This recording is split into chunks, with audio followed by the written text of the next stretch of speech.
Part of the William Patterson Broadcast Network. Brave New Radio. Brave New Radio. Give us your tired, your poor, your hungry, your rockers, your punks, your freaks, your geeks, your Greeks, your party animals, your gangsters, your commuters, your residents, your students, your alums, your lawyers, your truckers, your calls, your tweets. And we'll give you rock, classic, indie, punk, alternative, easy, hard, raps, rhymes, mixes, and drops. We'll give you kick-ass music because we're WPSC 88.7 FM, Brave New Radio. Sound good? Straight from the WP 88.7 FM Weather Center, here's your local forecast. Right now, 61.6 degrees, and that's what it feels like. It's clear. We can expect it to be partly cloudy a little bit later on. We're moving to a high of 84. We're going to drop back to a low of 62 on Saturday, or tonight rather. Some clouds.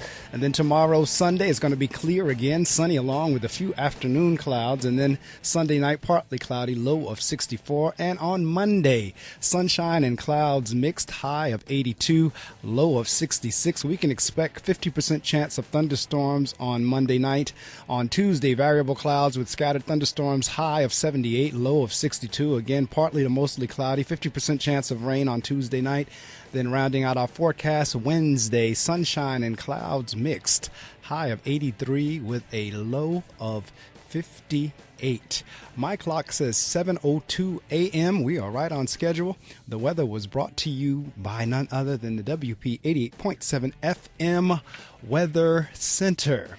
Well, I have gotten all the preliminaries out of the way, and I am excited because my guest called in right on time, and he is calling from the Pacific Coast.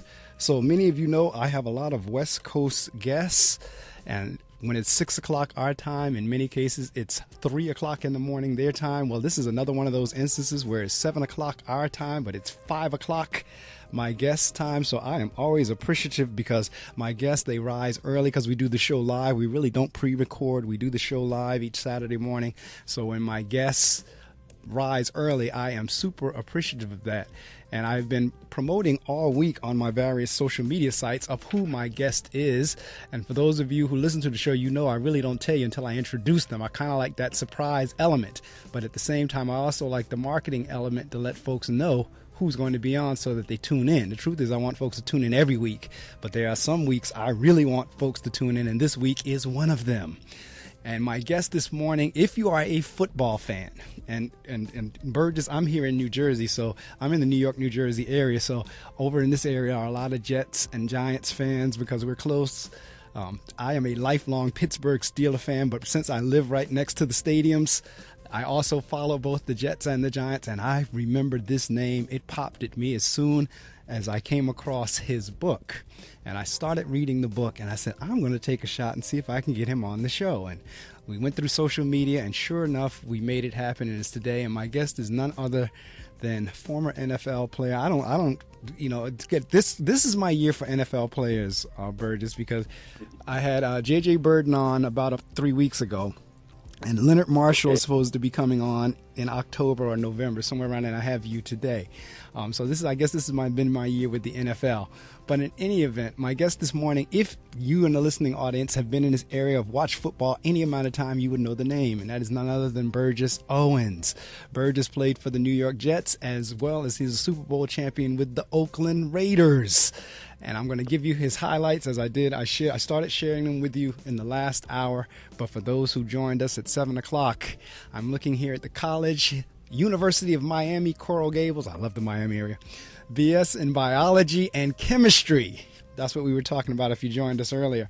First team All-American defensive back, Hall of Fame outstanding college athletes of America, one of 40 athletes selected from All Athletes in America, sponsored by the California Museum of Arts. Most valuable defensive player, North-South All-Star Game, MVP, coaches All-American Game, University of Miami Sports Hall of Fame 1980, University of Miami, the Orange Bowl Ring of Honor 1999.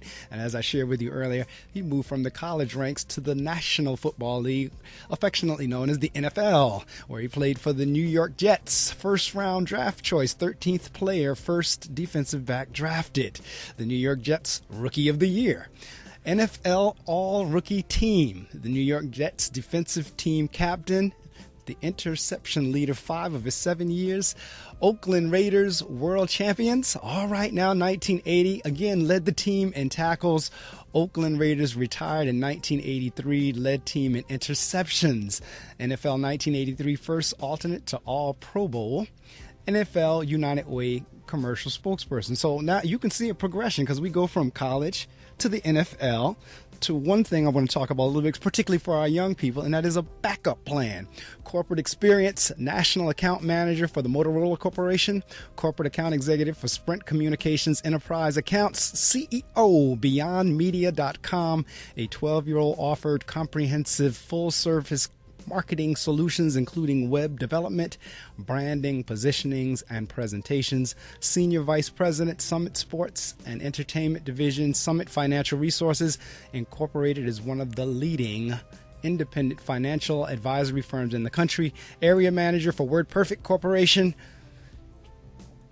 Orem, Utah-based company, was the world's leading corporation in word processing software. I remember WordPerfect. President and co-founder of ATEC, Automatic Travel and Expense Computer. Co-founder of Pro Football Clinic, whose goals were to expose inner-city children from the Bronx, New York, to positive environment and active NFL players, and emphasizing the clinic's ABCs: athletics, books. Oh, there we go. Bill's character. I welcome and honored to have him on the Reading Circle microphone, none other than Burgess Owens. Mr. Owens, good morning. Good morning. Thank you so much for that introductory, and I'm very excited about speaking with you. And when you talk to Leonard, make sure you tell him I say hello. We came through around the same time. It's been a long time since I talked with him, but there's a name from the past there. We'd love to know hello. Yeah, Leonard and I have been texting each other. I think he said October 10th was good for him, so I have to confirm to see whether or not we're still firm on that date or not. But he's coming up in October, and as I said, I had J.J. Burden on about 3 weeks ago now. I think J.J. was on 3 weeks ago. So I am truly enjoying talking with you guys that I've actually watched on television or seen in the stands. And as I said, I remember you well whenever you were playing. I remember, that's why whenever I saw your book, I said, I'm going to read his book. And I started reading it, and I said, I got to have him on the show because I want to talk about his thoughts and his views. Because again, when we start talking stereotypes, people try to lump people into one bucket. And for me personally, I have an issue with that. I have an issue with just being lumped. And because we're all not cut from the same cloth, we're not supposed to all be thinking the same way. And the truth of the matter is sometimes we just kind of get led to slaughter just by being a part of the bar. I was saying prior to you coming on the air that we don't research anything. We take that little 30-second or 10-second soundbite from the news anchor and we run with it as gospel. And one of the reasons this show... And that's actually... Go ahead. And that's actually... I think one of the things we talked a little bit before we got started about the generation that raised us, and I must say I'm so proud to have grown up when I did in Deep South in the 50s and 60s, and the generation that raised us, because we were taught to think, we were taught to research and be independent, be courageous, stand for the right things, and it's an interesting process because once you do that. You want to remain independent. You don't want to be clumped in with everyone else just because you're supposedly looking a certain way. So anyway, it's a neat process, and my goal is to actually encourage everyone to do the same. Is begin to think a little bit more independently than we have in the past. Absolutely, I could not agree more. And I think that's, as I was reading through the book, that's what really caught my attention, was that challenge to wait a minute. Can we stop and think for a minute? Because when we start talking about the whole Planned Parenthood issue, which is very timely given everything that's going on, most folks really don't know the history of that organization. And we're going to get into that because you get into it in the book. And there's another, Tony Rose, in his book, he gets into it. And there's another book that I read a long time ago that gets into the history of it. But folks wouldn't know that because they don't read and they don't research. So they see Planned Parenthood. Mark is interesting because one of the biggest threats to the slavery days, those that believed in enslaving people and keeping them under their thumb and using them, was to keep them stupid, to keep them not educated, to keep them not thinking, It was the greatest threat that they had. That's why they outlawed the education of blacks. Exactly. During the days of slavery. So when you take away somebody's ability to think critically, you take away the ability to break through, to get a freedom of independence. And that's unfortunately what's happened. I mean, we can talk about a lot of issues, but the core of our problem in the black community is lack of education. No question. And beyond that, the lack of really good, strong, courageous men that will stand up and say no more of this. It bothers me no more than anything else. Of all the problems we have, is to see how many of us, of our own people, sit silently and watch us continue to go down the same road, right, same results. Right. I think there's nothing wrong with it. Absolutely. So we have to get our guys to start manning up a little bit as a race. And once we do, as a generation before we did, I think we'll have a lot more exciting days ahead of us. No question. For those in the listening audience, the book that I keep referring to was written by Burgess, and the title of It's All About Team, Exposing the Black Talented 10th. And it's by Burgess Owens, former superstar or Super Bowl champion. And I got a kick out of this for various reasons. First off, I love a play on words. That's the first thing. So the fact that it's all about team is used literally and sarcastically, I got a big kick out of that. You got it. Very good, Mark. Yeah. So go ahead. If I can expound on that just a little bit, because it's interesting that we have a very competitive culture out there, and people get very much into their teams. You mentioned the Pittsburgh Steelers, and I remember when the Steel Curtain was pretty much everything for a little period. And I grew up to an era, and I came to an era when the Raiders used to win a lot of football games. But the fans are really getting into their teams. They wear their colors. They will defend them to the nth degree for many, many decades of years. And what we have to recognize is that the idea of team goes through in terms of ideology also. The difference is we cannot afford to keep the same colors, the same team, if we're losing every single year for decades and for generations. We have to decide to take off the jersey because we are not the ideology. We can choose the ideology, but we're not that. We can think past that. Put a new jersey on that says we're going to start winning now and begin to do that. Our children deserve to have a winning family and winning country and a winning community. And we are really putting them behind the 8 ball for our total loyalty to an ideology that is totally a failure for us. So I just wanted to make that team idea is a concept that's important to recognize, and our team, the black community, can no longer afford to lose the way we've been losing in the last 50 years. I agree. And see, this is where folks need to understand. It's not about trying to, not per se, it's not about left, right, Democrat, Republican. It really is about thinking some things through. And this is where I'm going with this. Because the whole talented 10th thing came from this whole, again, doing research on W.E.B. Du Bois. Now, W.E.B. Du Bois, I have big respect for him. He's one of my fraternity brothers. He was an Alpha Phi Alpha man, so forth. But I started doing my research on W.E.B. as well. And as I started researching W.E.B. in terms of some of his views, they were flawed. Some of his views, or a lot of his views, were flawed. So even as a fraternity brother, even as a black man, I can't defend some of those views, because if you got into, there's another book that gets into his psychology of why his views were the way they were, based on his being raised, based on his lineage, based on the time, so forth. So there was a lot of filtering that skewed W.E.B. Du Bois's thought process and perspectives, hence the talented 10th. So when you start now researching and picking apart this whole notion of a talented 10th, you begin to kind of see, wait a minute, something is not quite kosher with that whole concept. And maybe you can understand where he's coming from if you understood how he was raised. But at the same time, if you now take that ball, using that metaphor, if you take now that talented 10th ball and run with it, what happens when you're not in that 10th? And that's what Burgess' book, It's All About Team, exposing the black talented 10th. Yes. And I'll tell you what I think has become very obvious, because the ideology is important to kind of understand where the base of that ideology is. And if you understand the concept of liberalism, and the concept of where it's come from. And it doesn't matter whether you're black or white. There's a tendency of becoming very elitist, and that's basically what W. Du Bois was about. The calendar 10th meant, for those who are just hearing that for the first time, is that within the race, there's certain people that are more talented inherently than the rest of the race.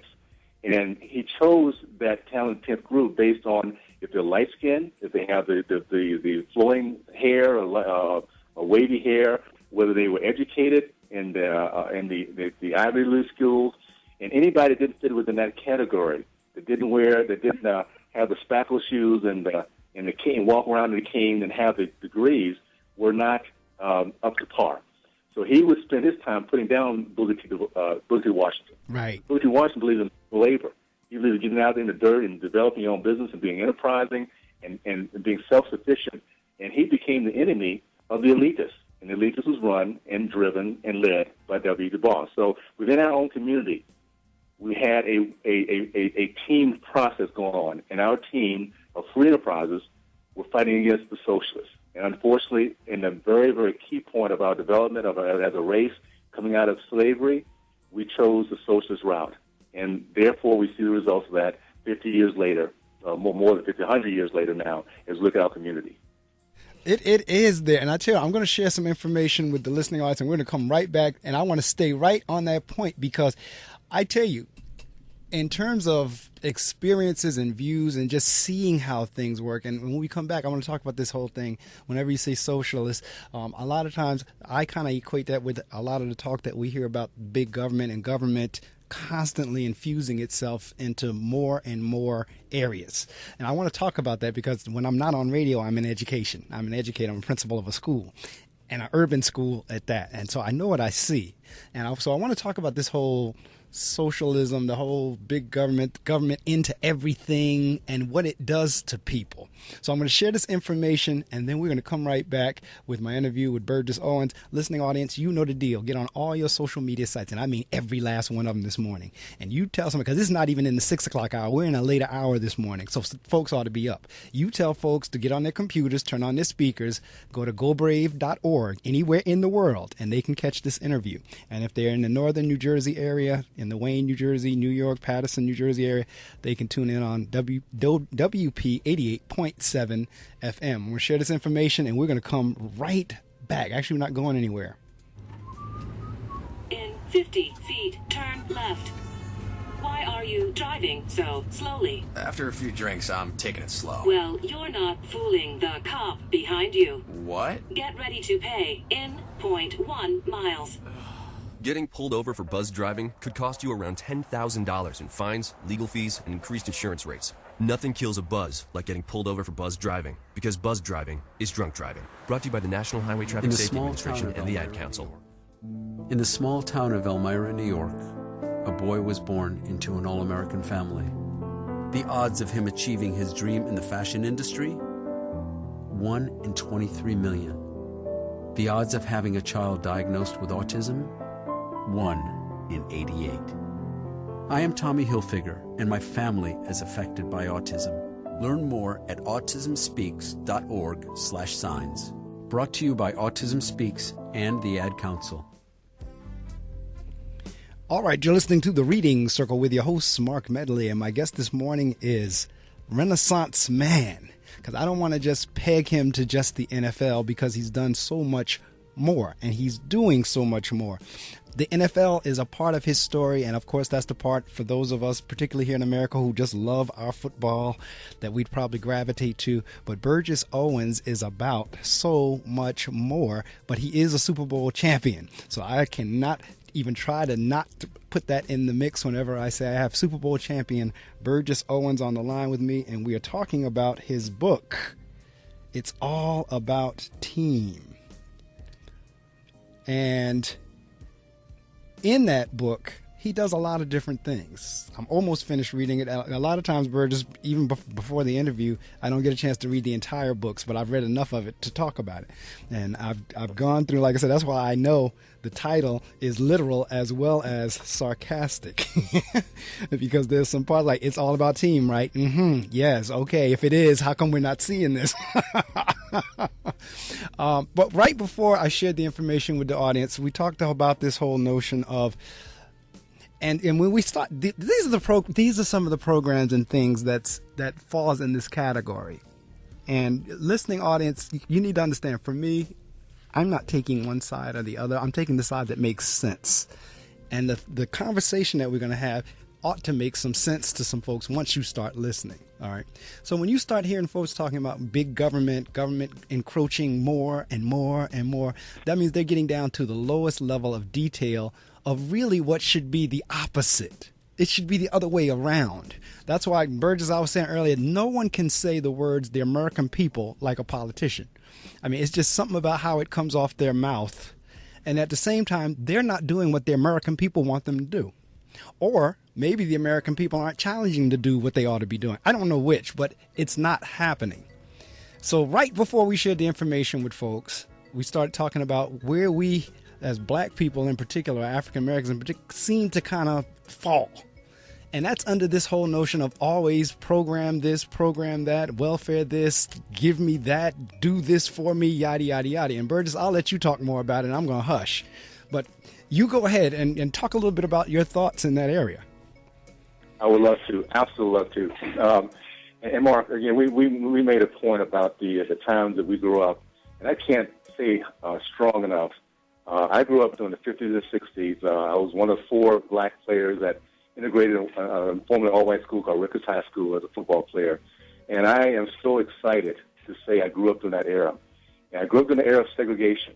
And I say I'm excited because I grew up around, in that community, great people, entrepreneurs, professors, great teachers and coaches. And what I was taught growing up in that black segregated community of Tallahassee, Florida, was you can do anything you want to in this country. Work hard, be honest, stay faithful to your family, and good things will happen.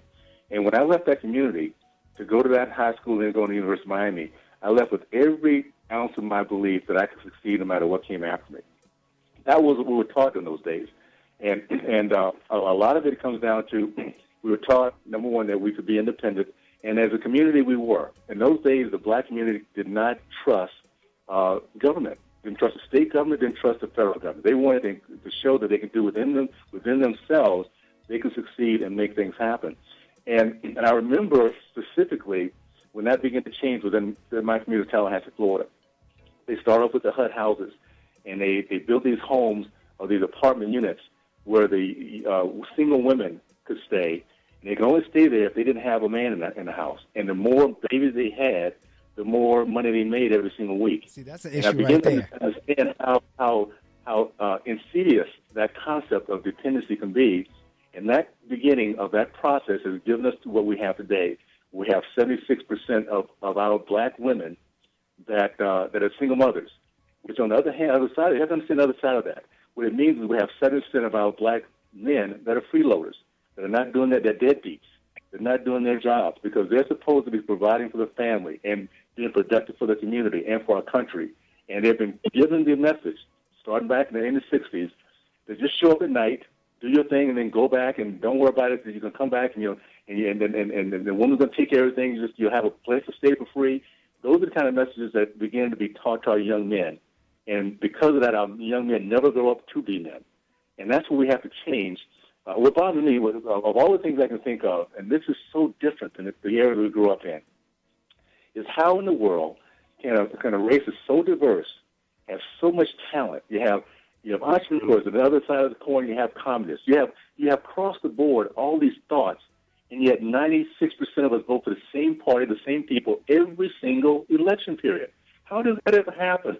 We have so much diversity, and there's no thought about diversity when it comes down to who supports and who's our leaders. Right. And that has to change. Right. We can't continue to be so dependent on a party that's given us nothing but grief and hopelessness.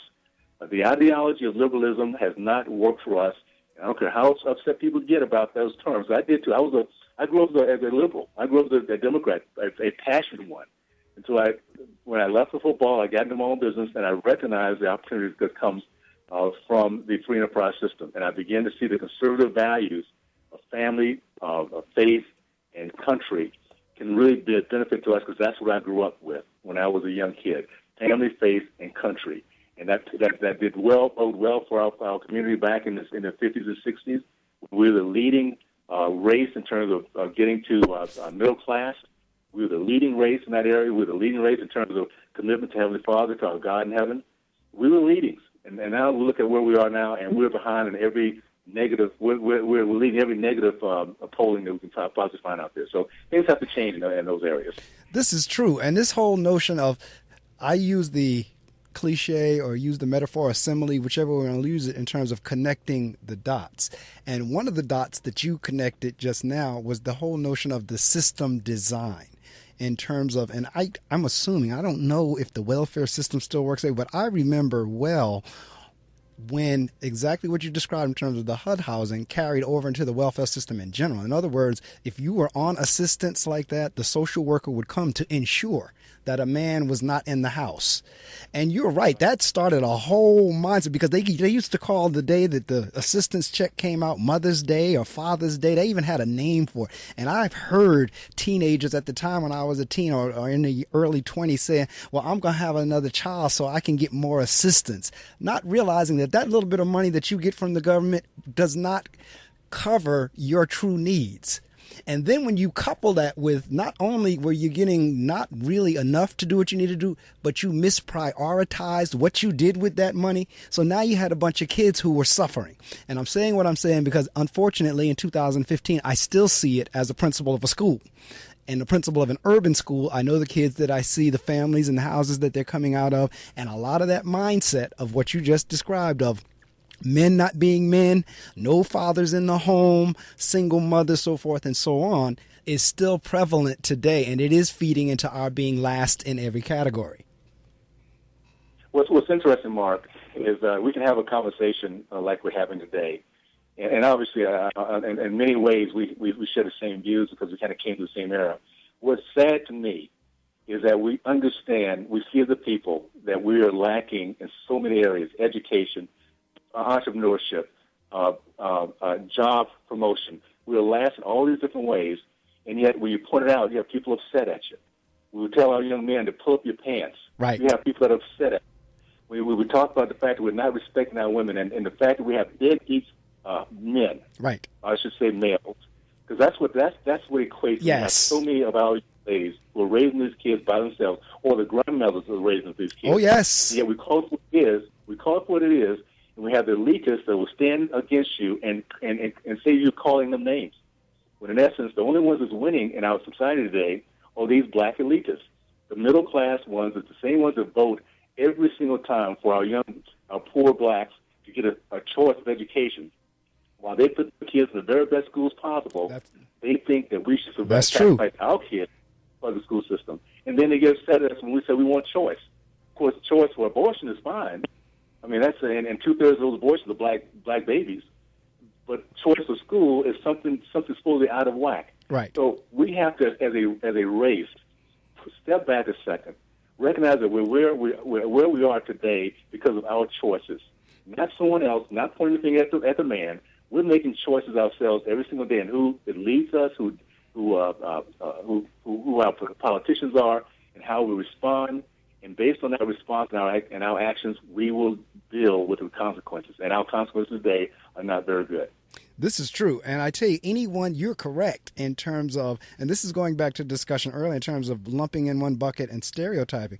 Because in many instances, when you try to kind of hit folks with a hard truth like that, now, and clearly you're black, I'm black, others are black, but then you're told you can't be black. You must not be black. It's like, what do you mean I'm not black? Well, I mean, because for what it's worth, I know all the struggles and everything Bill Cosby's going through now and so forth and so on, but his pound cake speech was on point. The pound cake speech when he addressed the NAACP was on point. You have the Louis Farrakhan's of the world have always kind of been encouraging the black community to do for self. You've had others that had a view, but like you said, in terms of whenever you come with that message now, you're either ostracized or you just felt that you need to be kicked out of the group, or you're not part of the group, or you're part of the man, this, that, and the other. When again, as I said in the beginning, I'm not, I could care less about liberal, conservative, right, left, yada, yada, yada, Democrat, Republican, so forth. Stuff just does not make sense when you really kind of sit down and look and think about it. And that's the part where I have the issue, is that not enough of us are sitting down and thinking about what's really going on. We're not connecting the dots. We're not connecting the dots of, don't you see how our system was designed to destroy your race of people? Don't you see how an organization was designed? And many times, as your book points out, it comes in disguise. These organizations and these ideologies, they come as wolves in sheep's clothing, and we don't have the ability, or act like we don't have the ability, to pick it apart. Can I just add to that a little bit? Because, yes, please. That is so very true. The biggest part, I think, for us at this point is to recognize that there's success models out there. There are certain things that, regardless of color, religion, all the things that's on the outside, that if you adhere to them, you will be successful. Work ethic, loyalty, all the things that a good winning team will have and a bad team will not have. Absolutely. And one of the things that is interesting to me is when we start to see how we as a race really looking at ourselves. And it's sad when I see when someone decides they want to work hard and become articulate. They don't want to talk in Ebonics. They want to pick their pants up and go to school and work, or they don't want to have sex all over the place. All of a sudden, they're not black anymore. They're acting white. And this is amazing to me. When we've gotten to the point we put ourselves down, we have all these bad traits that point to failure. And unless we follow those traits as a people, we're not considered black. And you have to understand or think about where does it come to where we now look at ourselves in such a degrading fashion that we can't look at success out there, those who do it right, those who present themselves in the right way, who understand how to speak to talk to people and be tolerant of other views. We can't accept that as being a black trait, and it's time for us to change that around again. So you talk about this coming in disguise. I want to make a point that people need to understand. We talked about that crossroad, Booker T. Washington, free enterpriser, the person who says we can pull ourselves up our own bootstraps. We want to start off Tuskegee Institute, Tuskegee College for blacks. And then we look at W. Du Bois. It's interesting because we think about W. Du Bois as the founder of NAACP. He wasn't. There were 19 very wealthy socialists that started NAACP, and they decided to they hired him as an employee and put him as the face of that organization. So if you wonder about disguise, the message that he wanted to put in, they knew could not make happen into the black community with a white face. So they got a black face, someone who believed in eugenics, someone who believed in elitism of the black race, and have him as be the messenger. And it's unfortunate because that message was a very anti-Booker T. Washington, and they were very successful at destroying his reputation within the community. And as a result, we have today. So we have to recognize that there has been a fight for over 100 years for our community. Which direction will we go in? We go the direction of dependency, based on how much we can get from the federal government for the taxpayer people and pointing the finger if they don't give us enough? Or do we go the route of my father's generation, of being independent, of being fiercely independent? I just found out that my great-great-grandfather, who was a slave, he escaped from South Carolina, went to Texas. And the one word, one paragraph I heard about Grandpa Silas, he was fiercely independent as he built his own business, as he made an impact in the community, as he bought over 100 acres of farmland and paid it off in 2 years. Those are the kind of things that happen to a very independent, fierce independent people throughout our history. We just don't have a chance to hear about them because it doesn't serve the elitist purpose to hear that we can be independent of their ways. So we have to change that, and first of all, educate ourselves and have the courage. My goodness, let's have the courage to stand up for what's right. I am so disappointed. This is true. So Keep going. In the lack of manhood. We have neutered our young boys. Yes. They grow up so PC. They don't want to stand up for anything. Everybody's worried about what do we call. They call this name or call that name. And instead of doing the right thing, they hide behind not being called a certain name by black elitists. It's amazing to me. So we need to man up. Big time we need to man up. I could not agree with you more in terms, because this is what has happened for me. There's a couple of things with age that came, and one is I've had less and less filter. Secondly, I've had less and less tolerance for political correctness. So whenever Ben Carson was coming through saying, you know what, I just can't deal with this political correctness, I could not have cheered him on more. Because for me, we're not getting anywhere with PC. We're really not. Now, because you say what you need to say, or because you don't have a filter, does not mean you have to be nasty, does not mean you have to be abusive, or you have to be offensive to a degree. Because for some people, just the fact that you say what you said is going to be an offense. But I mean, in terms of tone and so forth and so on. But the truth of the matter is, something has got to give. Otherwise, you talked about eugenics earlier. You talked about, I talked about the extermination and annihilation. Back to connecting these dots. Folks don't realize that it's occurring. Now, it's occurring slowly over time, but you begin to see it when you start, as you gave the example of pants down. I mean, you gave the example of articulation, because this is what I always tell kids, because I get that, Mr. Medley, you talk white. I get that as well. It's like there is no such thing as a race or color associated with doing something in its proper manner. And this is what I always tell folks. Two things. And again, I really don't have anything white, black, this and the other. I tell folks, first off, the problem with that statement is I don't give our white brothers and sisters that much credit. Secondly, what are you saying about you as an African American, that we do everything tail backwards? I mean, what? So in other words, we have to talk tail backwards. We have to walk tail backwards. We have to do things in a shoddy tail backwards. Is that what you're saying? Because doing things in its correct and proper manner is not associated or tagged to a race. You're doing it correctly or you're not, regardless of what color you are, because every white person does not speak correctly, just like every black person does not speak Ebonics. So that's back to that lumping again. And in terms of what you talked about, the NAACP thing, that's a matter of research, because if you go on just the soundbite or just what you've been told, you may not have known the historical makings of the organization. And that's what I love about researching. So like when you start kind of peeling the onion back on some of these things, it's not what you think it is. Right.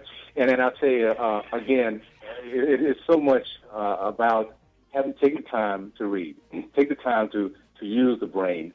And I think I was very fortunate. I grew up very, very shy. And even into the NFL, one of my cards says Burgess Owens reads books on all road trips. And in my mind, because I was so shy, I would pick up a book and read it so I wouldn't have to talk to people. It was my shield, my way of getting away from the shyness. And I eventually turned those books from novels to education, to self-improvement. And what happens when you start to stretch your mind, you'd be amazed how much power we all have individually. Absolutely. That's the idea that our country, the roadmap, the statement, the mission statement, our Constitution starts off with these three words: we the people. That is such a powerful statement. Never in the history of mankind have those three words been put together in that manner to begin the initiation of a great country. We the people mean that we can control our future. We can control our dreams. We can control our end game. But we have to take control to do that, and we start off by using our brain. And you're so right. It's not a matter of everybody thinking the same way and agreeing on every issue. It's having the tolerance, because as we the people think, we end up growing and understanding. We can talk to each other, have a different opinion. In some kind of way, we figure it out. What's best for our country at the end of the day. Right. But until we are in a position where we can think and talk, then we just listen and follow. And that's been the problem. We have an emotional part of our nature now in our community, that 96% of every black American, the black community, goes the exact same way. That's not thinking. That's all emotion.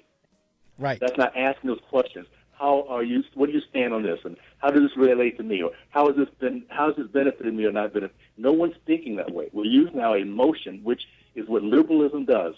And by the way, I'm a conservative. And that to me is more important than being a Republican or a Democrat. Right. I'll say this too. I would love it if our race not become liberal or conservative, but not become a Democrat or Republican, but be independent. Right. If we can just be independent, that empowers us to demand. Absolutely. If we just did nothing but that, we would then become the new Hispanic vote. Exactly. Running, they're running, man. They're doing all kind of try to get the Hispanic vote, and they don't do a thing for us. So they know they got it. They got us in their back pocket, man. That is so true, because you're not literally like sheep. It doesn't regardless of who the candidate is, you're going to go that way. It could be Mickey Mouse, and you're going to go that way just because. And like I said, I'm big on the whole thinking thing. I'm like, can we think this thing through? I mean, again, as you've heard me say as a principal, my vice principals and everybody else that we're part of the team, I let them know, look, I don't want everyone to agree with everything I say. Now, at the end of the day, I have to make the final call based on my title. But whenever we're discussing something or trying to go through a strategy or a tactic on how to do something, I don't need everybody to say, yes, Mr. Medley, that's right, Mr. Medley, yes, Mr. Medley. I don't need yes people. I want folks to challenge me to say, you know what, have you ever looked at it like that?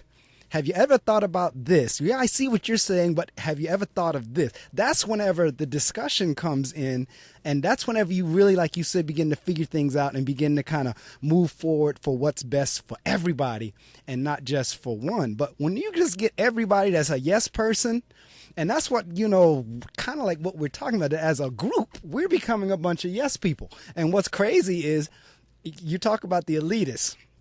What my experience has been, when you start talking the way we're talking right now, you will get others within the race that say, oh, you think you're better than us.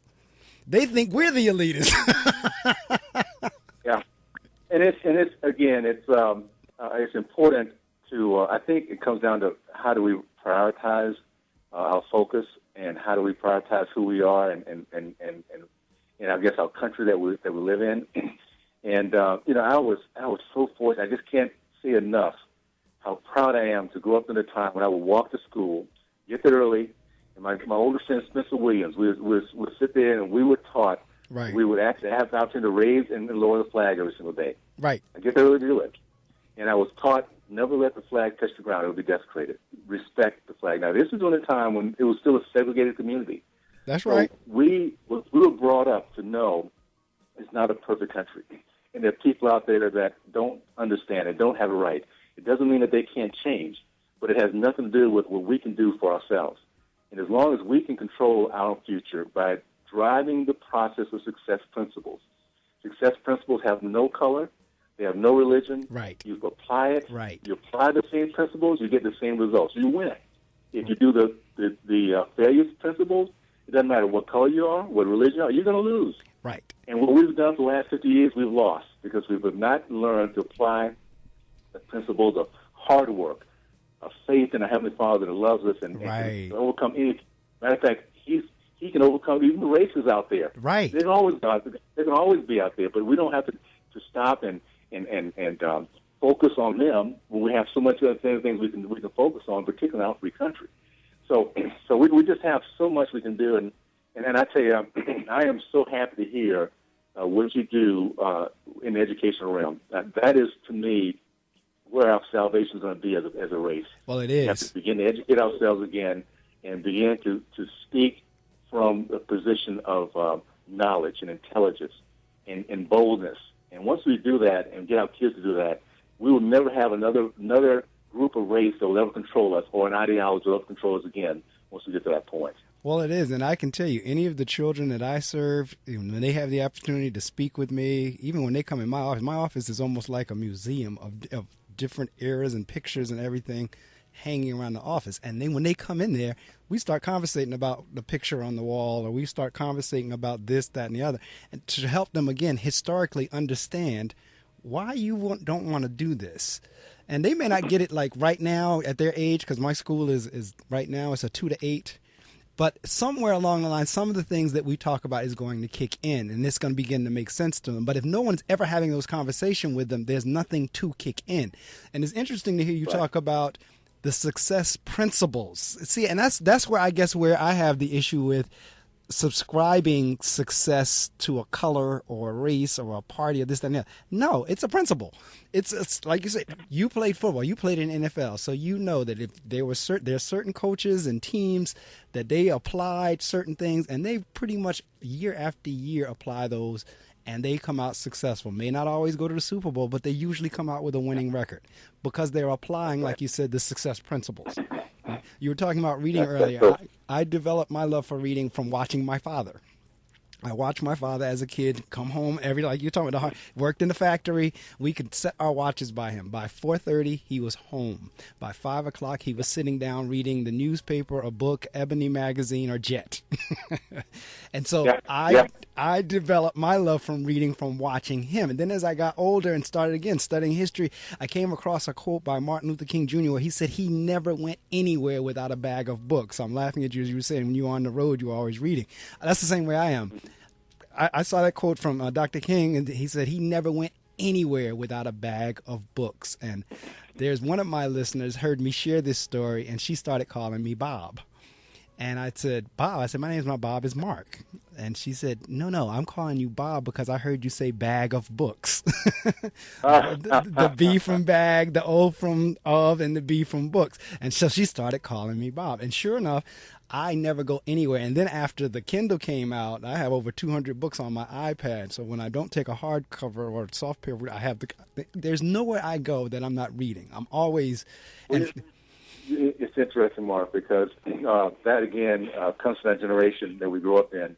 My dad, my grandfather was not educated. He was a third grade dropout, but he was an entrepreneur, and he believed in teaching his kids. And every one of his kids moved on to a much higher level. My dad and an uncle got his PhD at Ohio State during the early 50s when things were not easy to get into these kind of schools. But I remember growing up, one of the little bedrooms we had, there was a little library. And every Sunday, we had to go. That was part of our routine, to go in and start putting up the National Geographic or Ebony or Jet, but do some reading and to educate ourselves. And that was there in which, because education was, at that point, the way we were going to get out of the situation we're in.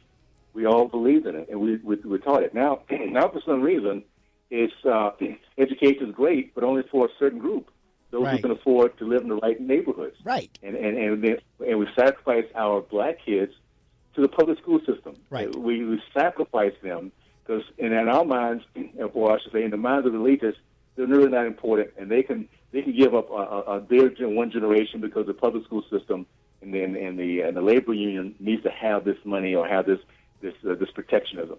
So that education, once we get back to that as a focus, we will gain the understanding and the necessity of becoming independent again, for sure. There's no question. And I tell you, my little boys, they get mad at me, boy, because I always tell the little girls, I say, all right, now look, first off, you as a female, you got to be on point as well. You got to make sure your grades are good and everything. I said, but when that little boy come at you talking about your telephone number or he want to come to your house, ask to see his report card. I said, I want you to look at his report card. And so... If the report card is not up to you, if you get a bunch of D's and F's, this and that, you just let them know. You know what? I don't think so, but I tell you what, you need to work on this because I need somebody with some potential. All right. So one of the little girls came to me one day after school, just laughing, and I said, "What's going on?" She said, "Mr. Medley, I asked him what his GPA was, and he didn't know what GPA meant." So, but I tried. I'll tell, go ahead. I'll tell you, Mark, if we can ever get back to the days in which there was part of being a man was to respect the opposite sex. Yes. Part of being a young man was you never spoke back to your adults and particularly never disrespected them. And I'll tell you, if we ever got to the point we can help our young ladies to realize how much power they have. Ooh. They represent the standards for yes. They're going to be the raise the next generation of warriors. Yes. If they could ever recognize their power, they would demand that the young men stand up and be young men, or they have to go someplace else. No question about it. And That's for a group of ladies, and we can teach them that way. They would drive our country and our race to where we really need to be. Well, see, that's where I tell people, that's where when I ultimately write a book, I said the brothers are going to be mad at me because that's where my book is going to be, somewhere in that area. Because the other thing, like I do the report card story, I tell the girls, shame on you if you walk up to the guy that's picking you up his car, and in his car, music is blasting, calling you every kind of female dog, every kind of whore, every this, that, and the other. I said, you want to take that industry down? If all the females would say, you listen to that, I ain't getting in that car with you, brothers would stop listening. They would stop listening to that. That's where it begins. And it's interesting, now we're having this conversation, that's exactly where the end game will be. When mothers begin to understand their power, I should say, when young ladies understand their power as mothers and as wives, and to demand that they do not lower their standards for knuckleheads. They understand that. And it's interesting because that's exactly where the liberalism philosophy attacked our community first. Then those HUD homes lowering the standards for our young ladies that all they want to do is have more babies, and make sure there was not a man around, because if they did that, then the federal government was going to pay them X amount of dollars for the rest of their lives. And all they do is sit there and have babies, and make sure there's no man.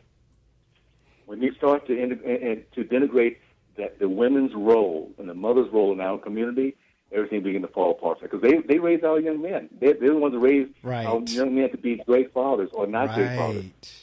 We would drop the ball in terms of fatherhood, because boy, we are lacking in that regard. Yes, in indeed. a big way. Yes, indeed. I mean, again, because I work in the school system, in a public school system in an urban area, I know what I see. I know what I experience. Many cases, and I share this, like I said, the teachers that work with me, they don't know what's going to come out my mouth next because I really do not have a filter, and parents don't either, because I have no issue with telling them, look, you abdicated your responsibility in the delivery room. You have now expect the government, the school system, church, and everybody else to raise your child that you had. And you've abdicated that responsibility at the delivery room. And many of them are under that mindset that I'm not supposed to do anything beyond have it. I mean, I have kids that will come to an early morning program at 6:30 in the morning, go to regular school hours, go to an after-school program, and then late-night gym. So in other words, parents haven't seen that kid since 6 o'clock in the morning, and they don't get home till 10 o'clock at night, and no one has come to see how that child is doing. No one has come to see, is my baby still there? Has he eaten yet? None of that. So the abdication of responsibility is like unreal in terms of, again, I can only speak to the schools that I serve, the race that I serve, which happens to be African American and predominantly Hispanic. But I know what I see. Well, I don't have to exaggerate.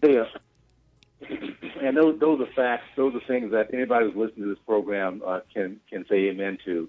And I guess the real key question that I would ask everyone who's listening or thinking through this process, what do we do about it? The first thing is even if you don't agree, let's start reading.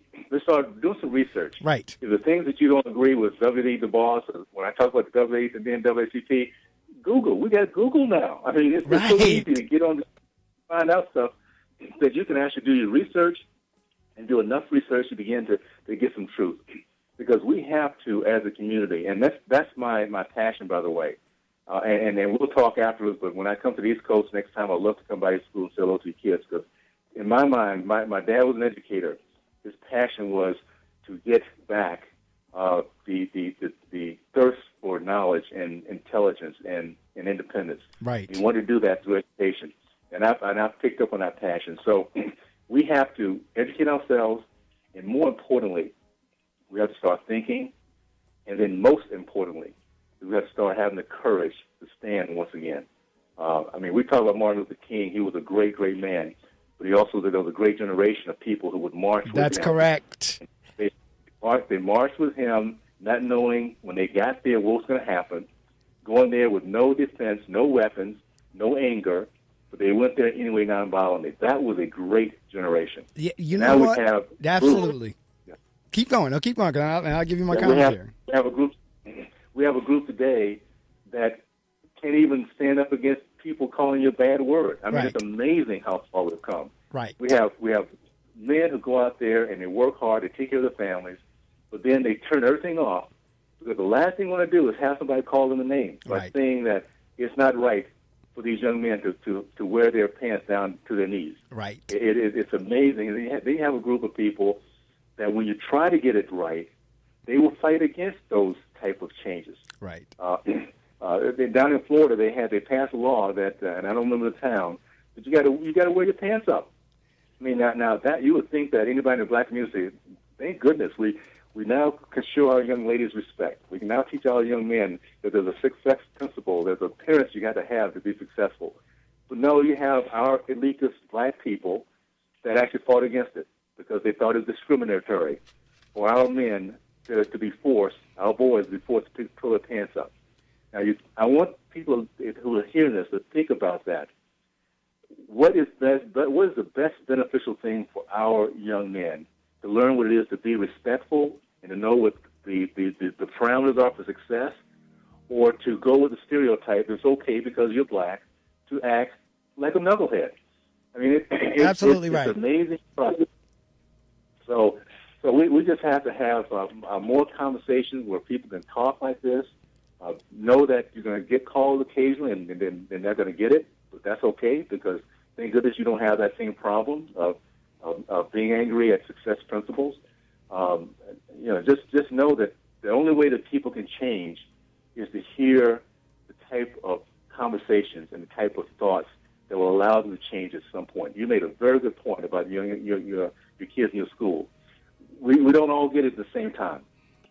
Again, I grew up extremely passionate, a Democrat, liberal, but it was the principles I was taught in the home, watching my parents, watching the entrepreneurs and the professors and the fierce independence of that community that had me realize later on in life, when I pick out these two options of dependency and independence, which one allowed me to have that. And it was a conservative thought process, faith in family and God and our great country that allowed me to say, I can overcome any issue, and if a racist stands in my way, I'm going to find a way to get around them. I'm not going to spend my time trying to figure out how to feel sorry for myself. I'll get around him and move on, and he's had the problem. He's left with the problem, not me.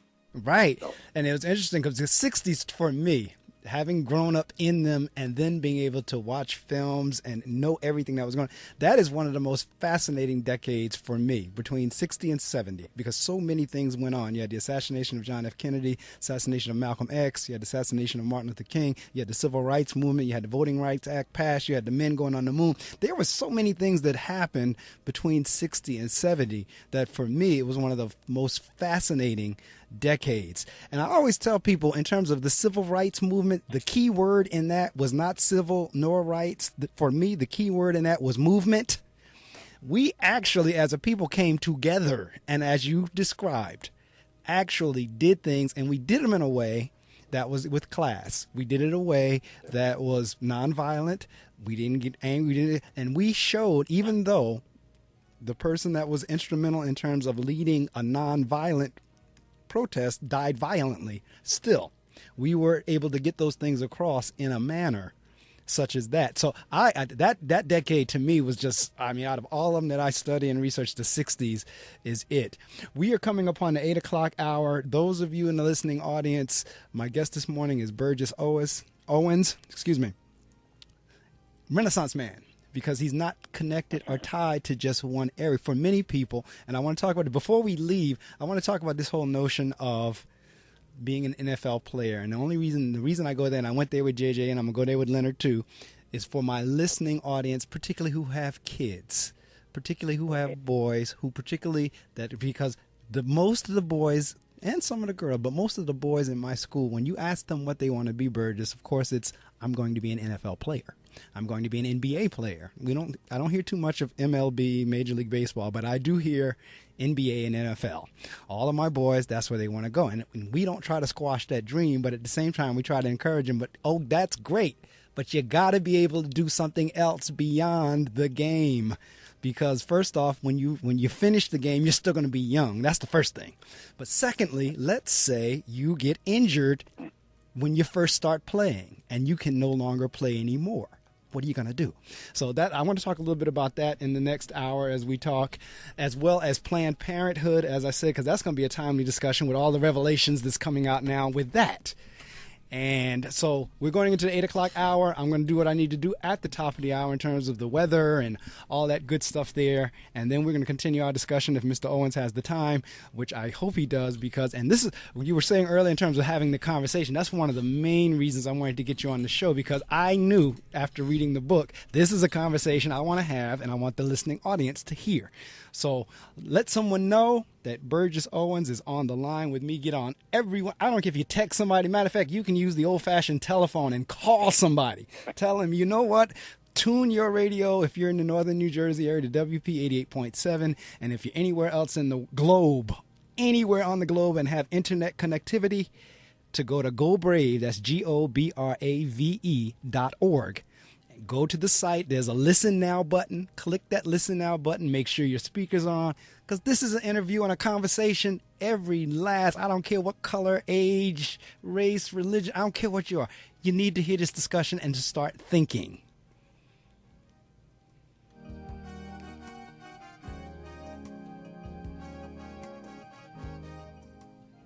How can I make money in the music business? Why copyright? Should I make a CD anymore? Trying to break into the music and entertainment biz? Wondering how the business works? Wondering how guys like Elton John and MC Hammer go bankrupt? Why am I not making any cash? Tune in to WP Brave New Radio every Wednesday night at 8 o'clock. Hang with the university's music business faculty hosts, me, Steve Marconi. And me, Dave Phil. Plus, we'll have industry guests and students from the music management program. How do I get gigs down at the shore? Call in with your questions and hear the latest in industry happenings. How do I get my music on iTunes? How do I get on a tour? It's Music Biz 101 and more every Wednesday at 8 p.m. Only on WP Brave New Radio. Your secretary's got our checks, right? On direct deposit, I think. WPSC-FM 88.7, Wayne, New Jersey. Part of the William Patterson Broadcast Network. Brave New Radio. Brave New Radio. Give us your tired, your poor, your hungry, your rockers, your punks, your freaks, your geeks, your Greeks, your party animals, your gangsters, your commuters, your residents, your students, your alums, your lawyers, your truckers, your calls, your tweets. And we'll give you rock, classic, indie, punk, alternative, easy, hard, raps, rhymes, mixes, and drops. We'll give you kick-ass music because we're WPSC 88.7 FM, Brave New Radio. Sound good? Straight from the WP 88.7 FM Weather Center, here's your local forecast. We've inched up a little bit. It's 64.6 degrees, on our way to a high of 83, a low tonight of 62. Expect sunshine and clouds mixed today. Tonight, a few clouds, again, dropping to a low of 66. Tomorrow, Sunday, generally sunny despite a few afternoon clouds, and then it's clear to partly cloudy Sunday night, a low of 63. And on Monday, intervals of clouds and sunshine in the morning with more clouds later in the day. Variable cloudy with scattered thunderstorms on Monday night. As we roll on into Tuesday, mixed clouds and sun with scattered thunderstorms, high of 78, low of 61. Scattered thunderstorms Tuesday night, 50% chance of rain both during the day and the evening. And then we round out our forecast on Wednesday, a high of 83, low of 58, partly cloudy during the day, mainly clear during the night. So equip yourself accordingly. Whichever way you want to stay dry, you want to stay cool, whatever you need to do that, as the weather was brought to you right here from the WP 88.7 FM Weather Center. We are doing an extended version of the Reading Circle with Marc Medley this morning. My guest calling from Utah is none other than Super Bowl champion, former New York Jet, former Oakland Raider, Burgess Owens. And he has written the book. It's called It's All About Team, Exposing the Black Talented 10th.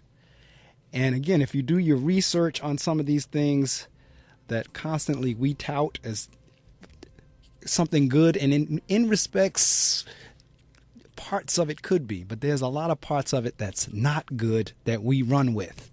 And that's what we're talking about this morning in terms of just having some intelligent conversation that will cause you now to go out and think. And that's what we've been doing this morning for the last hour and into this hour as well. Again, as Burgess said, I can't think of a better time to be a student and a teacher because of the advent of search engines such as Google and Safari and anything else.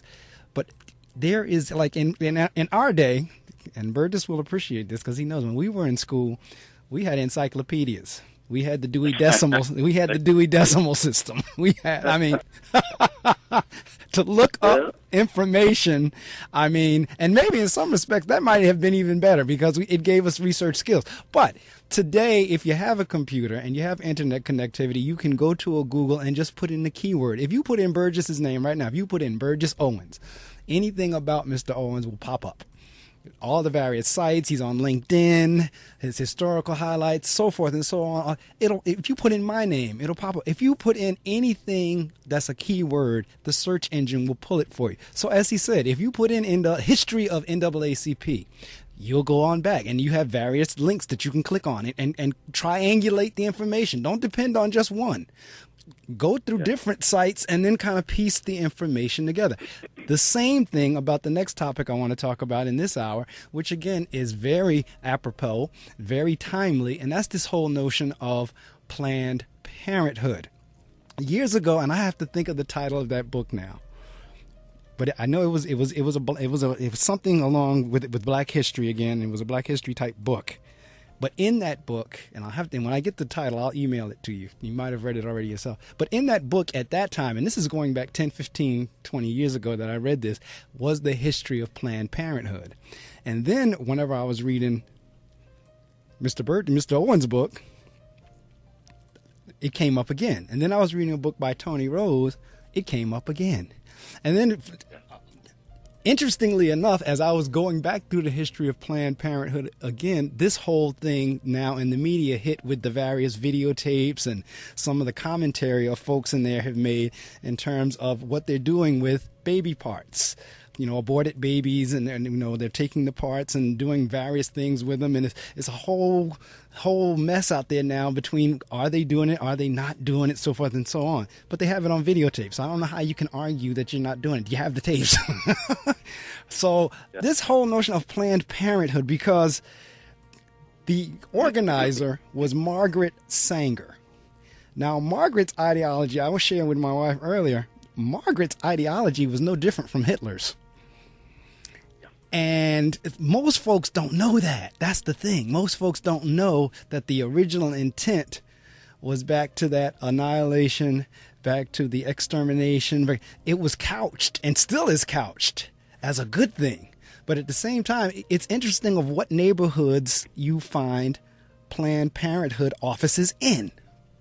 So let's talk a little bit about, you know, your views, your thoughts, the history that you found out about Planned Parenthood. I would love to talk about this topic.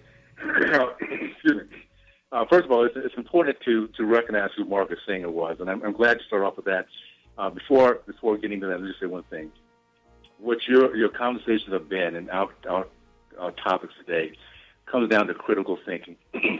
is actually asking the questions: is this true? And if it's not true, what is true?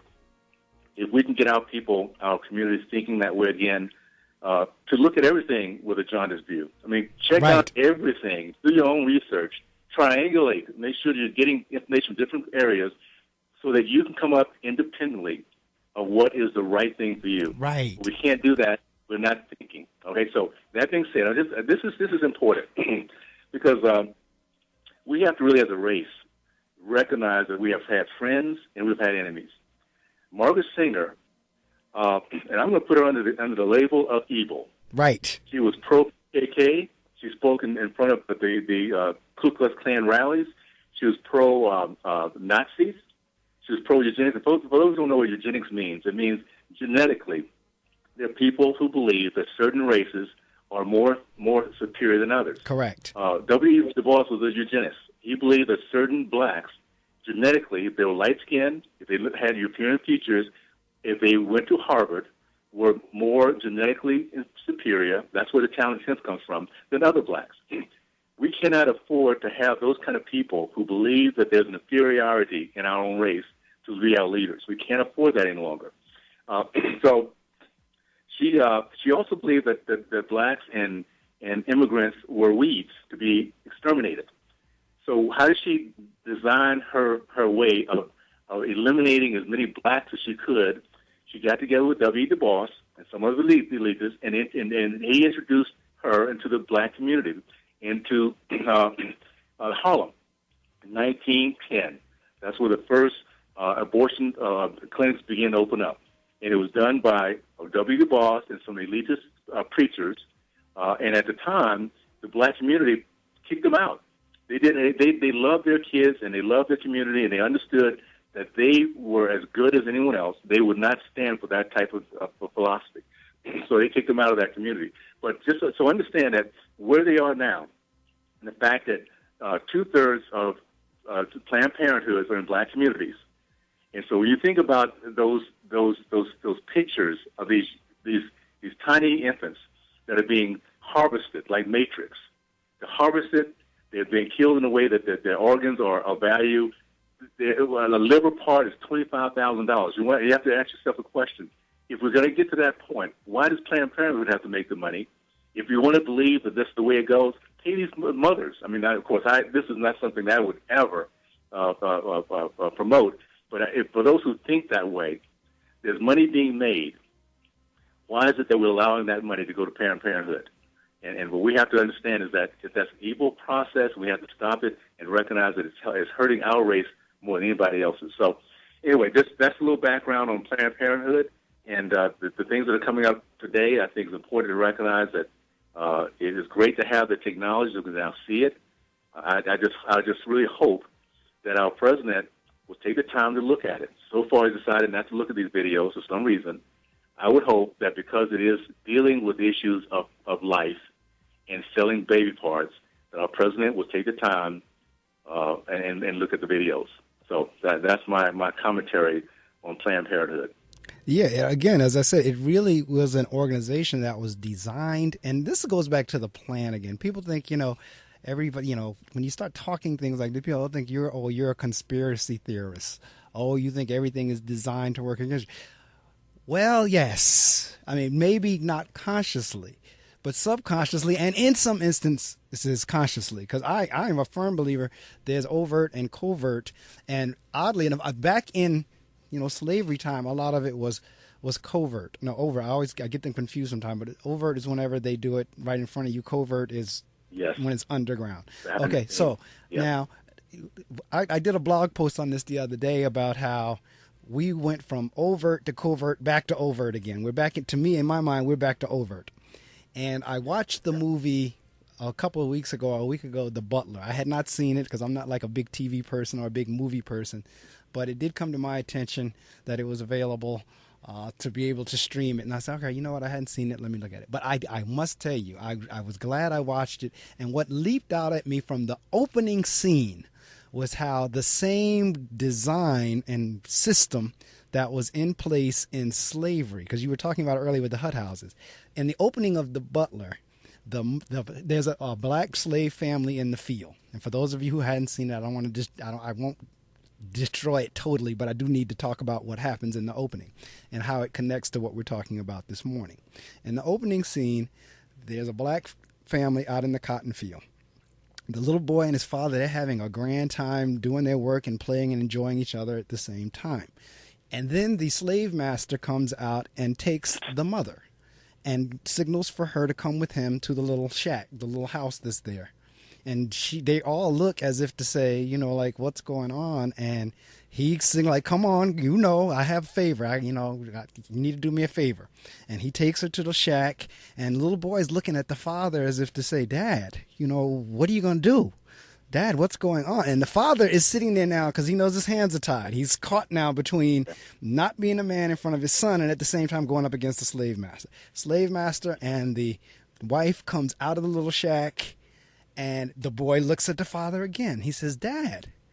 So at that point, the father had not even said anything. All he did was look at the slave master, and the slave master stood right up in front of the child and the wife, shot the man between the eyes right there in the field. And that's the little boy was the butler. Because he's narrating the story. The mother now ultimately goes psychologically crazy. And at that point, the butler, the boy, I guess the white slave master's mother, who was also a slave master, she feels a little bit sorry for the boy and said, you know what, I'll bring you into the house. You'll be a house nigger. Okay. And so that's the rest of the story. But that same system of taking the father out of the picture, and in that particular instance took the mother out too. But throughout the picture, throughout the film, there was some very nice dynamics going on there, because the butler's son becomes ultimately becomes like a Black Panther and then gets back out. I mean, I won't tell you the movie, you can see it, but you could see throughout the butler, throughout that film, the dynamics that are still in play in 2015. And I'm going to add to that too, Mark. You're so correct in terms of the family dynamics and what happens when, number one, a man is not allowed to be a man. It steals from him his inner strength, his inner being. Right. When a man cannot defend or does not feel he should defend his wife and his kids. And when you take away that, you take away the real essence of who that man is. The other part of it is that today we still have overseers. We call them the elitists, because those are the ones that live in their big homes and they get on TV and they give themselves a little articulation of how great they are and what they've done, and then they vote and they stand against Black poor kids getting an quality education, and they stand for the abortionists who are taking 2/3 of our population every single year. And so we actually have that same dynamics going today. Yes. And we have to have those men who are willing to take the chance of standing up and getting belittled or threatened or whatever it might be, whatever comes. Because at some point, if we have faith in our Heavenly Father, we know that we stand strong, we're going to be okay. It's going to work out okay in the end. I mean, it's going to all fall in place. But we have to stand strong and be willing to show up.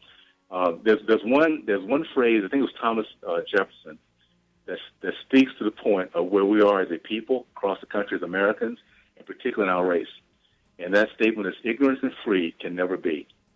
And we need to understand we cannot no longer be ignorant of the facts, of our history, of our greatness, of our lineage. We cannot no longer be ignorant of that and expect to be a free people. And if you want to see why as a race we have lost our freedom, when I say independence, we've become angrier at other people. Right. We sit around and we look at those who are trying to break out. And there's one thing I remember back when I was a kid is the old crab in the basket. Yes. And I'm sure we've all heard it, because within our community we talk about it all the time. And here we are doing it to each other.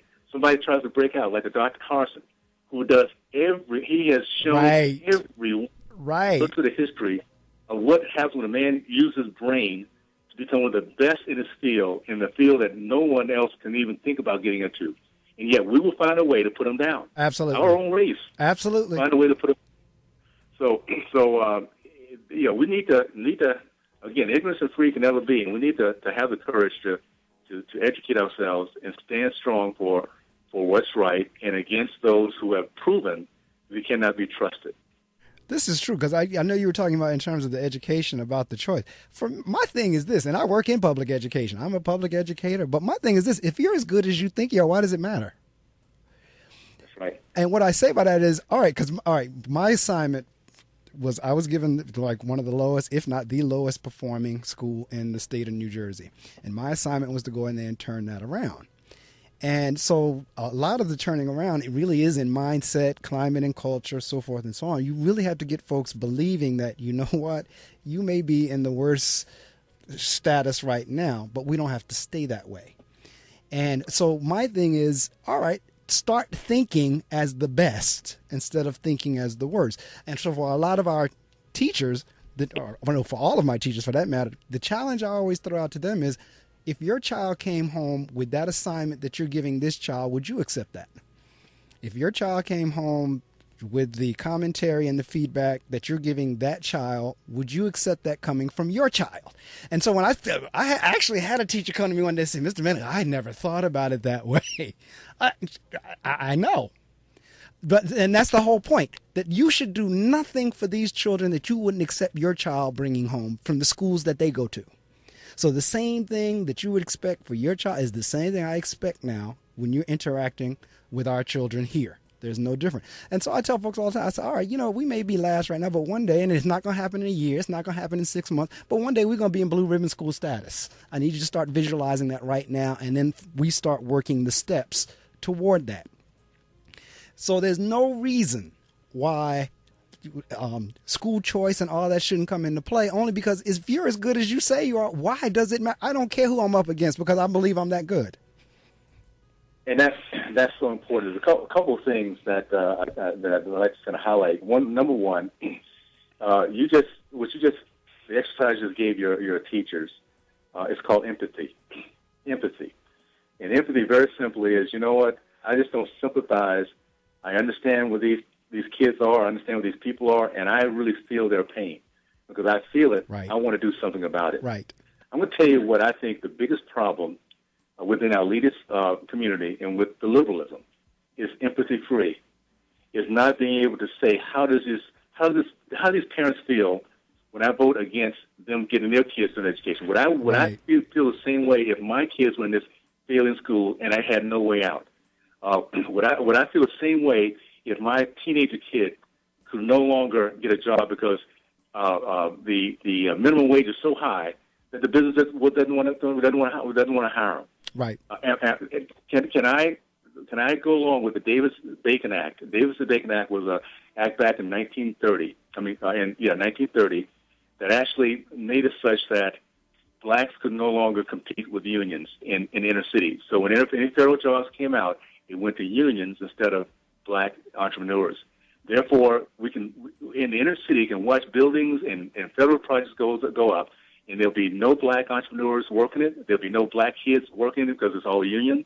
And we've done that since 1930. Right. And we have an elitist class that does not want to change it. It was began by racists. It's still run by racists, in my view. Anybody who stands for that, black or white, is anti-black. Because we should be in our own communities being able to build our own businesses. Absolutely. Develop our own stores, hiring our own kids like every other culture does. Instead, because we allow this to go on and we continue to vote for the same old folks that continue to allow this to go on, and therefore we don't have within our own communities any kind of infrastructure where we keep the money there instead of it going right back out to other communities. So we need to change that. So the whole idea of empathizing is something we need to get to, and like I said, coming out of the community I did in 1960. I felt that I was prepared to compete in the classroom and on the football field, and that's also important to do that. Can I give one little quick story? No, we have until 9 o'clock. Go ahead. That's what this is for you this morning. Okay. Yes. One little quick story because at the end of the day, we look back on our life and we look at our successes, and it seems so nice. I mean, it's Super Bowl champion. It's really nice. But what you have to understand is that success is never nice and easy and pretty. There's a lot of failure. Matter of fact, there's more failure and success than there is success along the way. And for those who don't understand that, it's very easy to quit if you don't realize that the process of succeeding means you got to change. You got to grow up. You got to go through a lot of pain. And the story that I tell about my Super Bowl year is the fact that I had 12 years prior to that were all losing seasons. From my last year in high school, 4 years in college, University of Miami, and then 7 years with the Jets, all losing seasons. And when you're competing, if I look back on it now, and I know it's only a football game, but when you're competing, your blood, sweat, and tears is on the line. It's important that you win. But if you can't win in 12 years, you have to figure out some way to continue moving forward. And that's what winners do. And so my point to make is that 13th season was a year in which now we talk about Super Bowl champion. But it's the years prior to that allowed me to be a life champion. It's learning how to hang tough, to be tenacious, to have goals, to find out how to perceive yourself as a winner, even though it doesn't look like it to anybody else. Those are the lessons that you learn through the downtimes.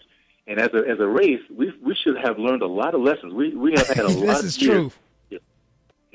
If we can ever take the lessons we've learned and now apply it and now support those who are giving them the right message, those who are uplifting us, support them, and make those other people either come to the plate and respect who we are, or to recognize who we are. And that's why now we have two parties. One party takes us for granted, the other one has neglected us because we don't vote for them. Right. So we're kind of in no man's land because we don't have the power, giving ourselves the power to demand results.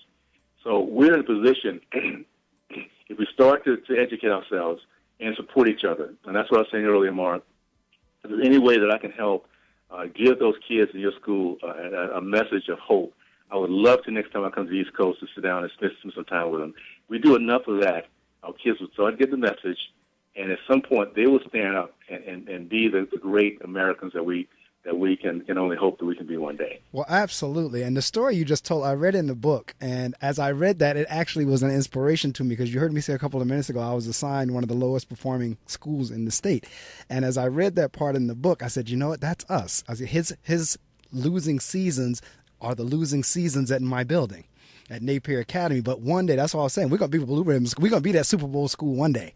But over time, like I said, it's about figuring it out. It's about change. It's about doing things differently. It's about different perspective. So when I read that part in the book, that part inspired me in terms of, because I'm going into my third year there. So if I was a coach, it would be my third coaching season at this particular building.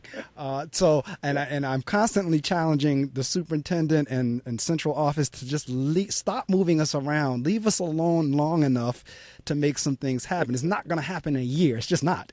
That would be like, again, I always use the football analogy, particularly since you're in football. That would be like getting a different head coach every year. Like nobody's game plan and philosophies and ideologies gets a chance to set. So that's what we're constantly challenging the superintendent. Stop moving us around. So I'm going into my third season here. And the hope is, as I said, as I looked at your story, saying, you know what, it may take those 13 seasons if I can stay there to get there. But eventually we're going to get there. And I'll tell you, anyone who's ever succeeded in anything they do can relate to that. And that's I guess, the theme that is so important to recognize. You know, we're now a society of quick fix, microwave. Right. Plug things in and you come out with the right solution the next day. And that's not the way success works. It never has and never will. There are certain things, certain principles we need to understand. And success is very simply, I was just reading recently about the giant sequoia tree. This was great. That's right. The giant sequoia tree. Now, when I was a kid, because my dad was really into exposing us, mom and dad, as much as possible, so we took a trip from Tallahassee, Florida, pulled a pop-up tent, went all the way to the West Coast. And I remember these giant sequoia trees, and they're large enough that they can actually drive a car through the trunk. And I just read recently that it takes 6,000 of these seeds to add up to 1 ounce. That's how tiny these seeds are. Wow. And yet they grow to over 300 feet. They're 2,600 pounds, which is 18 whales. Now this is just stuff that I was just reading the other day, going to Google, and all of a sudden something got my attention. But if you get to the point where you, first of all, have this thirst for knowledge, right, and it could be knowledge that has nothing to do with the moment. It's just something to have an interest in. Right. And when I found out that it took all these 6,000 seeds to make a 1 ounce, and I know what a sequoia tree will end up being. It's the same thing with us. That's the way success works. It's little tiny principles that by themselves might not seem a lot. Pull up your pants.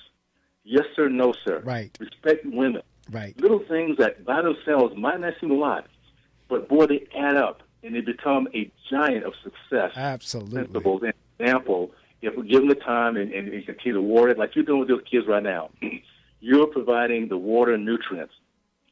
And of course, they still have to suck it in. They have to use it because that's their choice at some point in lifetime.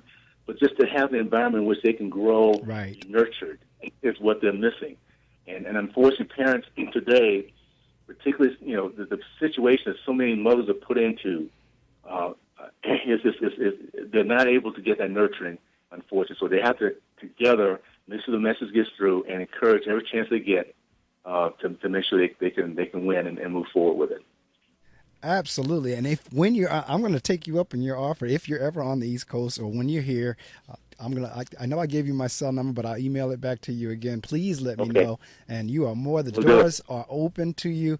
And what we have done, I had a young man who was a guest on the show maybe 5-6 months ago. He's a surgeon right now, young surgeon, and he's been to the Air Force, was actually in the Iraq War, so forth and so on. He actually did a Skype session with the kids.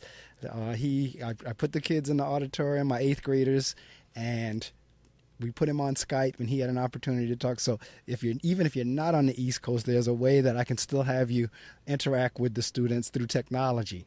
You can go through Skype or one of those and put it. But either way, it's a message they need to hear. And then as we get ready to close, as I said earlier, I wanted to go into the fact that you have played in the NFL, particularly for my boys. One of the messages they must hear from you is this whole notion of being able to do something else other than play football. Because my boys, we have sessions and I had an African-American attorney.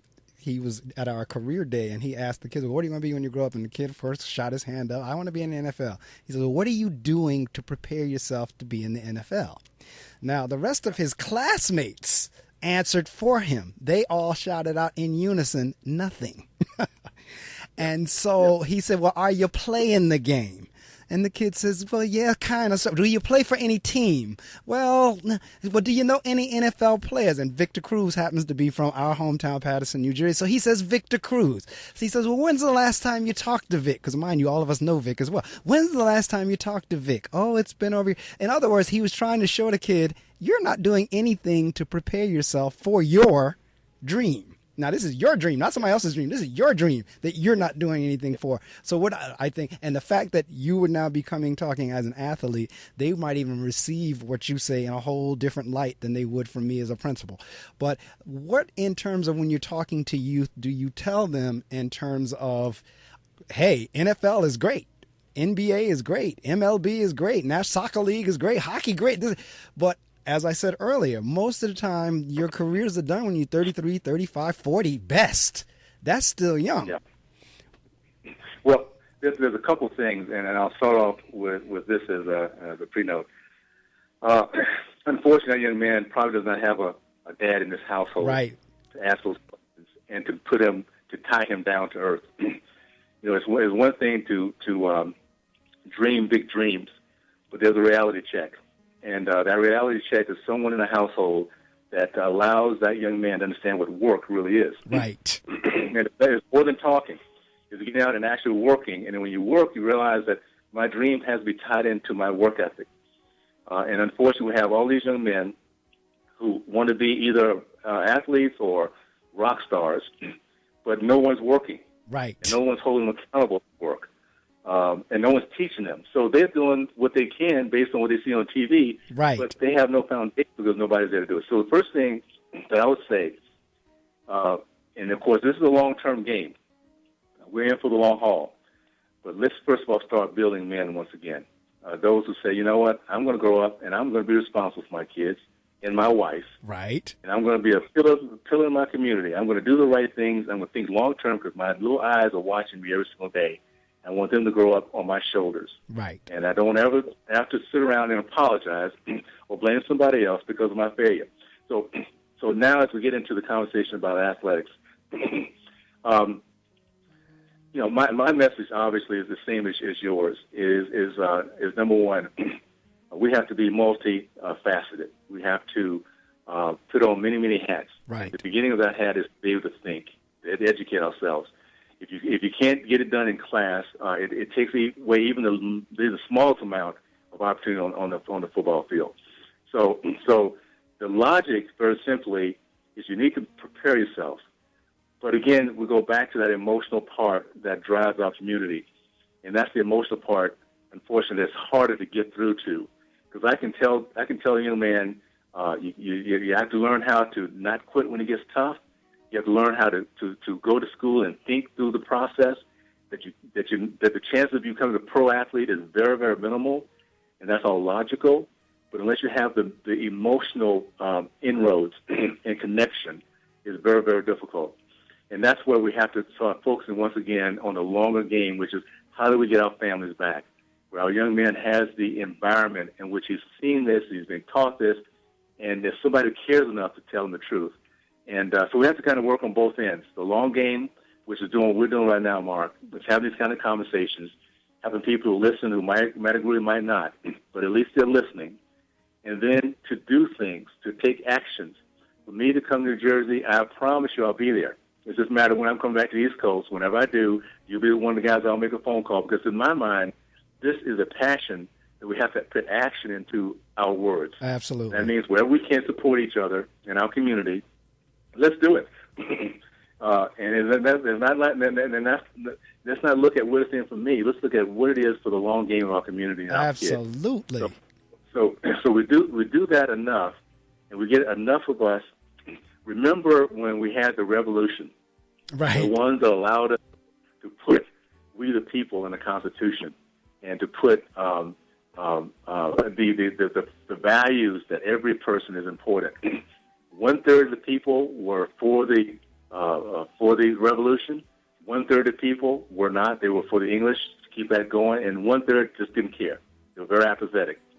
Well, we need to get our race to we have at least 1/3 that cares. Right. We need to have at least a number that says, okay, there are people who are going to be against me. There are people who could care less. But if I have enough of us, all we need is 1/3 of our community, and that's more than enough to change the game that we're in now. And by us kind of beginning to find each other, support each other, talk about each other, that edification process will allow each other of us to give each other the voice we need to get through in the arenas we're in.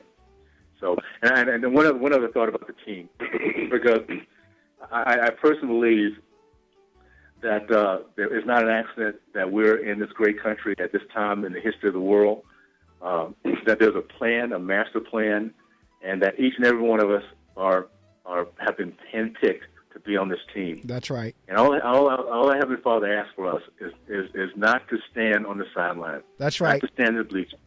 He wants us to run on the field and be part of that solution.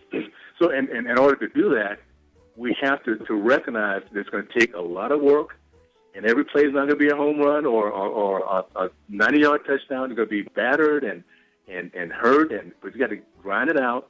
And as long as we're on the field of action, we're going to get it done. And we'll look at one day and see that scoreboard and recognize we were part of it. Absolutely. And that's what the whole thing is all about. It's not standing around and not having the courage to get on the field of action. And unfortunately, we have to retrain our people to have that courage again. And then we'll get it done by enough of us speaking out. And it will make sense to a handful, and as it does, we'll add them to our numbers, and we'll make the change we need to in our community. Absolutely. And interestingly enough, as you were talking about the passion, it's the passion that would drive you to get up this early in the morning and do a radio interview about this topic. Same on my end. I tell folks the other time, Saturdays is the earliest morning I get up out of the week to come do the show. But I believe it is worth it in terms of the information that's shared, because not only do we share it live, now while I don't pre-record, I do record and then archive it. So folks, if they didn't get up early, they still have an opportunity to hear what we talked about today. I'm going to send you the link as well, and you can do whatever you'd like with it in terms of posting it on your website or sharing with other folks or however you want to do that. It'll be a YouTube link, but I do give folks an opportunity that they can go back and listen to it. So it is that much of a passion for me, because in a few weeks I have Dr. Ruby Payne. She's coming on. She wrote a book called Understanding the Frameworks of Poverty. And in her discussion, in her book, she has a poverty quiz in there. There's poverty, middle class, and wealth. And if you were to take that, and I had my teachers take it, I tell you, they think I'm crazy. They really do, and I don't care. You're going to take this quiz, and I want you to see, of the things that she has listed in each bucket, what do you relate to? And on the poverty section, it had things such as, the laundromat and knowing how to go into the dumpster to get old medication and so forth. I mean, something that I just never thought of. I mean, and then they have the middle class section and then the wealth section. So just, again, going back to that empathy thing you were talking about, just to, again, get an appreciation for what our children that are coming here are going through. But and this is what I always tell them. because this is why they think I send like either mixed messages or either schizophrenic. I'm not asking you to excuse their behavior. I'm asking you to understand it. Now, I'm not saying excuse it, because I don't excuse it at all. I understand you walked across the crackhead to get to school. I understand it. But at the same time, you're here in the school with people who are trying to get you beyond that. So I'm not going to excuse your behavior, but at the same time, I get an appreciation and a feel for, and again, knowing the system, the things that we talked about, like the HUD housing, where all the dots connect. And that, for me, is kind of like where my passion is like connecting the dots to help you move beyond it. And so at this point in the interview, we've pretty much come to the end, and I always give the last minutes to the author or the guest to promote in terms of the book, any book signings, where you're going to be, any of your talks of where folks, you can say anything other than the actual dollar amount of the book, but anything short of that, it is like a free-for-all. The book that we've been discussing this morning, It's All About Team, Exposing the Black Talented. Now, you notice he said the Black Talented, because if you listen to Burgess earlier talking about W.B. Du Bois, this was within the race. This was the top 10% within the race that had qualifications. You had to have gone to this school. You have to be this skin color. You have to be this, that, and the other. So Exposing the Black Talented 10th by Burgess Owens. He's been graciously with us since 7 o'clock our time, 5 o'clock his time. And as I said, I turn the mic over to you in terms of shout-outs and promotions. Okay. Well, thank you so much, Mark. And excuse me. First of all, I do appreciate people like you out there, because it's not a very popular voice at times to hear how we need to correct ourselves, but it's a very needed voice. And my goal is, wherever I can find across the country, is to support, find each other, and make sure that our message is getting out as strong as we can. And my final thoughts, very simply, is this. We are fortunate to live in a country in which a great price was paid. Excuse me. Our mission statement, which began with "We the People," is the same mission statement that allowed the country to come to a point where a major correction was done. Civil War, in which 600,000 Americans died, paid the price, the ultimate price, so that we can be truly a free people.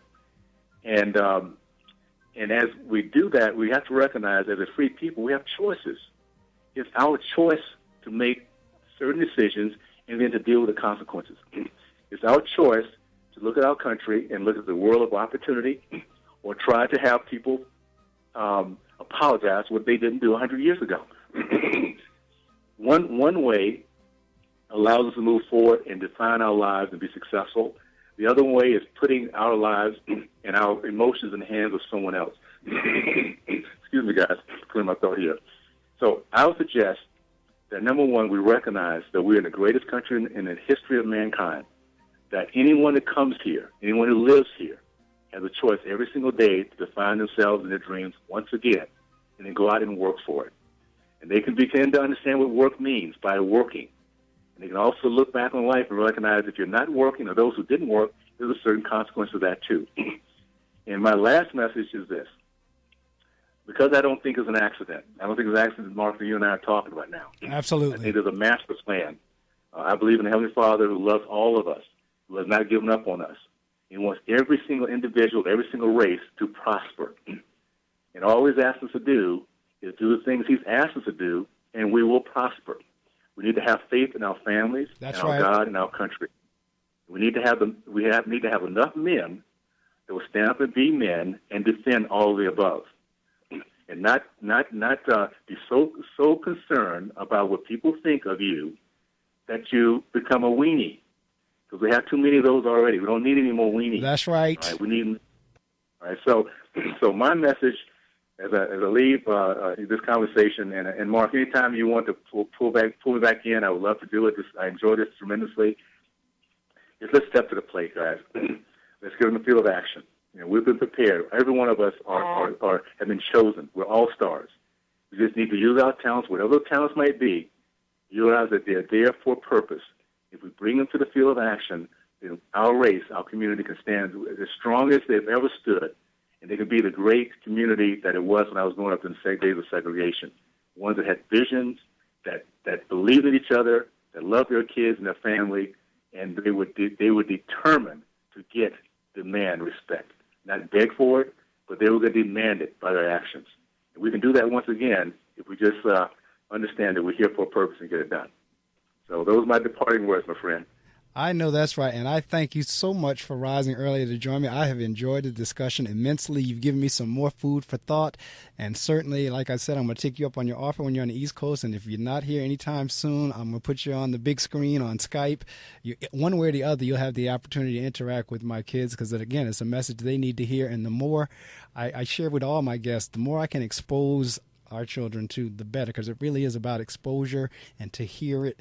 And again, I know for a fact whenever I put like a clip of your playing days, and once they figure out that that's you, and then I show a copy of your book, because kids go crazy when they meet authors of books. When I first started the show years ago, the show was on Friday mornings from 6 to 7:30. And at that time, I wasn't a principal, I was a teacher. And sometimes my guests locally would come here into the studio live with me, and I would ask them, what are you doing after we finish the interview? And they said, oh, nothing, I'm going to go get breakfast, I'm going to die. I said, do me a favor, come with me to my school because I want my students to meet you. And I taught language arts. So I would step into my classroom with now an author with their book, with their picture on the back or either on the cover, and the kids would freak out. They couldn't believe they were actually in the presence of the same person whose picture was on that book. So I know for a fact, whenever I show a clip of you playing ball and your book, and if you either there in person or on the screen, that's going to flip them out. It will. And they will be more receptive to your message because of all of those things. So, well, I know I'm going to have a business trip back to that part of the country this coming fall, so just plan on it. Okay. I'd love to do this live in person so I can actually answer questions and actually shake hands and that type of thing. So let's plan on doing it. And Mark, again, thank you for the opportunity. This has been a great opportunity for me to just to express myself, and I love doing that. And let's continue to fight the good fight, my friend. Thank you. Really does need us. You do the same, and we will definitely be in touch. As I said, sometime over the weekend, I do everything in terms of the editing and the recording and putting it on YouTube, so I'll send you that link. But we will definitely be in touch. And again, I thank you so much to you and yours. Have a wonderfully blessed life. I always say day, week, month, whatever. Just continue doing what you're doing. Thank you, Mark. Take care, my friend. We'll talk soon, okay? All right. Take care now. Bye-bye. Take care. All right, well, that's the end of the extended version of the Reading Circle. Barry will be, if he's not already in the wings, he will be here shortly. But I'm going to go ahead and do some things that I need to do in terms of sharing information with you. If you listen to the things that Mr. Owens was talking about, I mean, I could care less about left, right, Democrat, Republican. I could care less about that. Because as he said, it really is about the success principles. The success is what we care about. The being able to do the things that we do is what we care about. My daughter just took part in John Hopkins Center for Talented Youth, CTY, that's it, Center for Talented Youth. She was housed on Dickinson College in Carlisle, Pennsylvania. And she was there for 3 weeks doing pre-med, biomed, something like that. And she's a freshman right now. She's going into her freshman year in high school. She was one of the few African Americans that was going through that program. And my point with saying that is not the fact that she's African American. The fact is, biomed is biomed regardless of what color you are. Biomed is biomed regardless of what race or gender you are. So the fact that she was involved in that program was, again, because of the success principles, not because of her color. All right. And that's where we're trying to go when we're having discussions like this. It's not a matter of being conservative. It's not a matter of being liberal. It's not a matter of being Republican. It's not a matter of being Democrat. It's not a matter of being black, not a matter of being white. The bottom line is, at the end of the day, everyone ought to want to be successful, and they ought to want to work for it, not be handed it. No one should be happy and complacent with always receiving a handout. There is a time, and there might be a place for handout, but that's supposed to be temporary, not generational, not cycle after cycle after cycle. Like somewhere in there, the cycle has to be broken. So that's the conversations we were having this morning. So I'm going to share with you the information that I need to share, and then I will be out.